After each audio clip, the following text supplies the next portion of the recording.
There are some places that have been on my bucket list since before I was doing photography. This is one of those places. So this is the first day of being in Scotland, and I am suffering from some hardcore jet lag. Aside from that, aside from being really groggy, conditions are absolutely beautiful.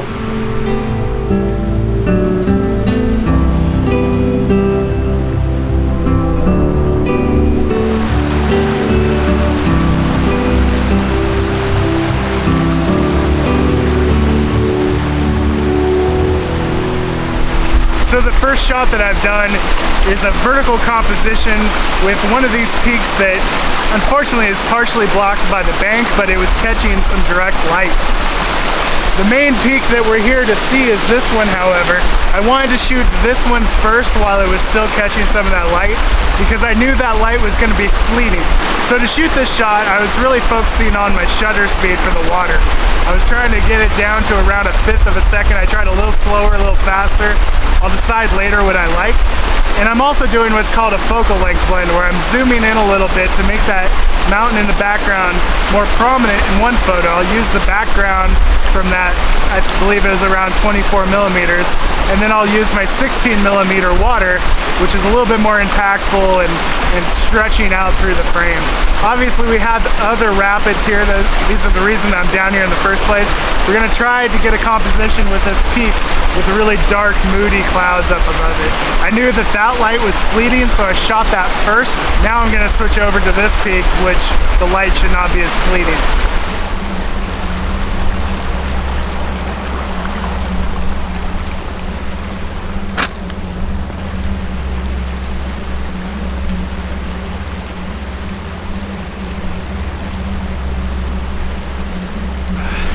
This is incredibly treacherous stuff to walk around on. It's really slick, kind of slick, smooth granite. I believe it's granite.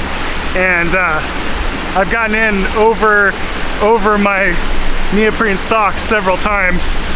But I see a set of cascades that I'm gonna try to make it to. Hopefully I can get all the way back there.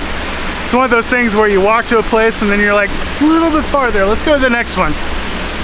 This one should be cool.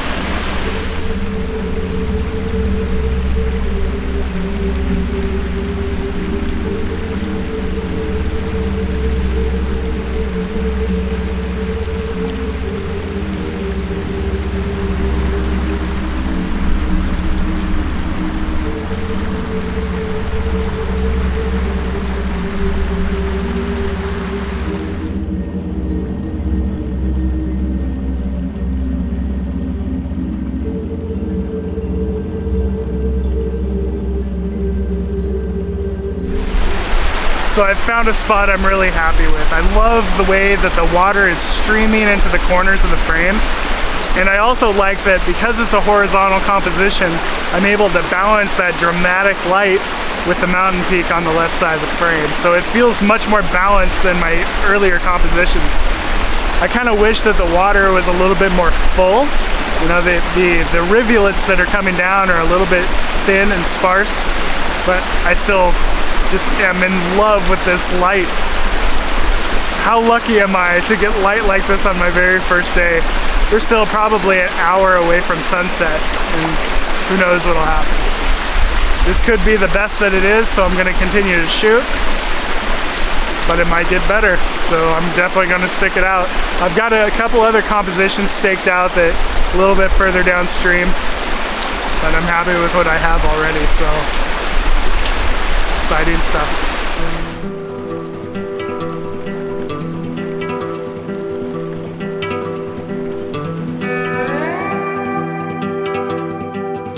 This was a difficult shot in post-processing, not so much because of the dramatic light, but because of the color palette. It was a difficult color palette to manage. The reds in the rocks kept trying to get away from me, and it led to kind of a desaturated final result, which I'm okay with, but I'm not sure that it really does justice to what I was seeing. What an absolutely incredible first day in Scotland. To have this place as a bucket list item, to always want to come here, and then to get these kind of conditions on your first night, it doesn't get any cooler than that. So I'm exhausted, I'm jet lagged, I'm freezing cold, so it's time to go get dried off, get some rest. because I'm excited to see what the rest of the trip brings. I think I'm gonna stay in this same area for sunrise, but I wanna do something different for sunrise. So we'll see what happens. Time to go do some research, get some sleep.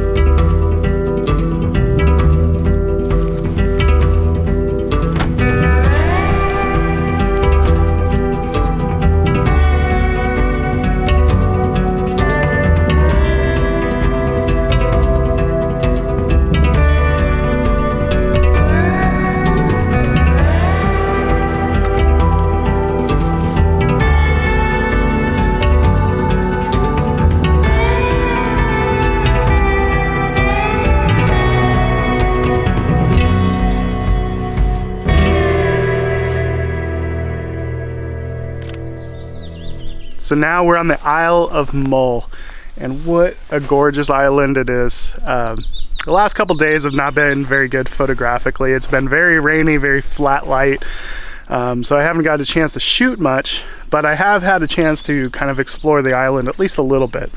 And one of the spots that I found was this nice little grove of trees. And what's really drawn me to this particular spot is how gnarly and twisted all the limbs are.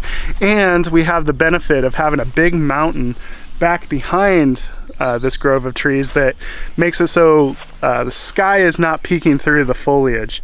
And that's really important a lot of times, to have a nice clean forest shot, to not have that bright sky poking through. So in this particular composition, I've been working on trying to get not only the main twisty tree in the background fairly centered in the shot so the eye is drawn to it, but I'm also trying to frame it with a couple other elements. I have this big boulder kind of in the foreground, and then I've got the two trees on the sides of the frame. The problem is when I try to frame it symmetrically with those trees on either side, the tree is no longer centered, but it's close, and I would rather have it either be perfectly centered or not centered at all. Otherwise it just looks unintentionally off center. So I might try doing something a little bit more like this, where I have it perfectly centered and it's framed with the tree on one side, the rock on the other.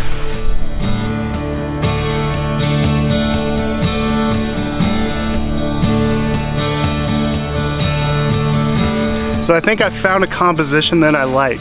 We have these kind of twisty limbs that are kind of overhanging a lot of the background trees, and I'm using that same twisty tree in the background as kind of the visual payoff for the background, but trying to lead the viewer's eye through the frame with those limbs that are kind of creating the almost the ceiling for the shot. So compositionally, what I'm thinking here is I'm using these limbs on the top right of the shot to kind of lead the viewer's eye down towards the tree that had caught my eye in the first place. That tree is really what I've been trying to base the composition around. I do have some sky entering the shot on the top left there, and I'm gonna have to clone that out most likely. I am bracketing my shots just in case I want to try to maintain the detail in that sky, but there really is no detail in that sky. Even when I bracket it down, it's just flat gray clouds. So most likely I'm going to get rid of that in Photoshop and hopefully come away with a cool shot.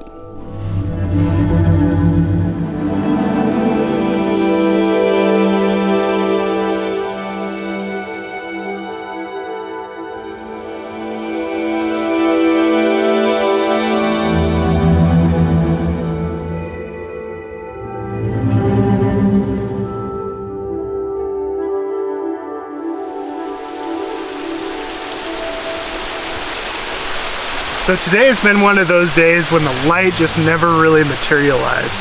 We've had big, flat, gray skies all day. It's been kind of drizzling off and on. And I'm realizing that I'm a little bit of a light-dependent photographer. I feel like my hands are cuffed when I have like no light to work with. So what I've been trying to do, as I always do when the light sucks, is try to find some little intimate forest scenes, and that's what I've done today. I've kind of explored the island a bit, I drove around for most of the day and I found some little intimate scenes. I found one spot where there was some blooming bluebell flowers in this kind of mossy, foresty area. And then I shot those twisted trees this morning. Now we came over to this waterfall that while it's interesting and it's beautiful, I'm not sure how photogenic it is. I've been trying to work with some of the trees, the twisty trees that are kind of happening around the waterfall, and trying to use that both as framing and as some kind of a little extra eye candy for the shot. Up above, I feel like I might have gotten a strong shot, maybe. I do like some of the color that's happening in the foliage, but nothing that just screams Scotland. And that's what I'm always trying to do when I go somewhere, is I want a shot that is something special about that area. And when I think about Scotland, I don't necessarily think about waterfalls. I want to capture something that will remind me of Scotland when I look back on this trip. So it's a little tough with bad light, but I'm excited to see what happens for the rest of the week, as well as I want to see what Thomas and Gavin and Adam do with this area, because I'm a little bit out of my element. I'm excited to see what those guys do as far as you know, the types of scenes that they're drawn to. So tomorrow's a new day. Hopefully it brings better light than this, but still you can't beat, you know, just traveling around in a beautiful, beautiful country. So I'm excited about tomorrow. Stay tuned, everybody, and we'll see you in the next video.